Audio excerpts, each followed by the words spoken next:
He struggled, he begged, he cried to God for years. But when help finally came, it came from hell. This is the story of Daniel, a young Nigerian man who tried to survive the right way until life pushed him to the edge.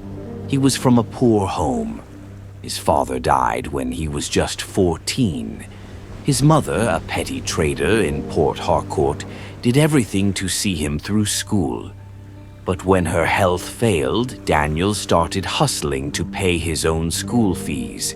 He sold snacks, took night shifts, even washed toilets on campus. By some miracle, he graduated.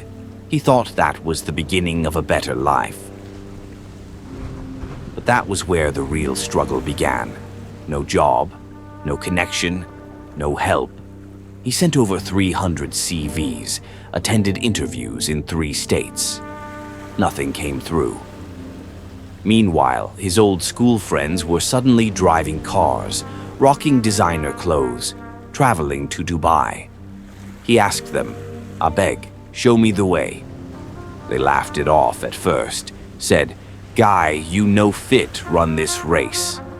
But he kept begging, until one of them said, "If you're serious, follow us to Ghana." Daniel sold his phone and borrowed money for transport. He followed them, hoping to finally break free from suffering. When they arrived in Accra, they took him to a quiet town far from the city. There, he met an old man, the native doctor. The man looked at Daniel and said, "You want to be rich like your friends?" Daniel nodded. The native doctor said, "There is a price to pay. You must go to the burial ground by 1 a.m. tonight. You will see a black goat tied to a tree. Untie it and drag it to this shrine. No matter what you hear, do not look back." Daniel was scared, but he remembered his mother still selling tomatoes under the sun. He remembered going to bed hungry, so he agreed. That night, they took him to the graveyard, 1 a.m. Everything was still. He saw the goat tied to a small tree beside a broken grave. He untied it and began dragging it through the silent bush path. Then he heard it, a woman's voice. "Daniel, my son, where are you going?" He paused. It sounded exactly like his mother, but he remembered the warning. "Don't turn back." He kept walking. Then he heard a child crying, "Brother Daniel, help me." That voice, it was his younger sister. He stopped. Tears rolled down his face. Then the voices came louder, crying, screaming, whispering. "Daniel, Daniel, come back," he shouted. "Leave me alone." But when he heard his mother scream in pain, "My son, you want to kill me," he couldn't take it anymore. He turned around and in a flash, he saw the face of his mother, his sister. Then a dark shadow swept across them, and they vanished.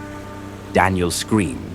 He dropped the goat and began laughing, then crying, then rolling on the ground. He ran mad that night. By morning, his friends had bundled him and smuggled him back to Nigeria. Now, Daniel walks the streets of Port Harcourt, talking to himself, barefoot, covered in dust. Sometimes he still calls out, "Mummy, I'm sorry. Chisholm, I just wanted to help." But it's too late. He paid the price. They told him not to turn back. But when the devil speaks with a familiar voice, only the strong can resist. Would you like to know what happened next? Did Daniel recover? Did his friends face consequences? If you want part 2 of this story, just say yes in the comments section.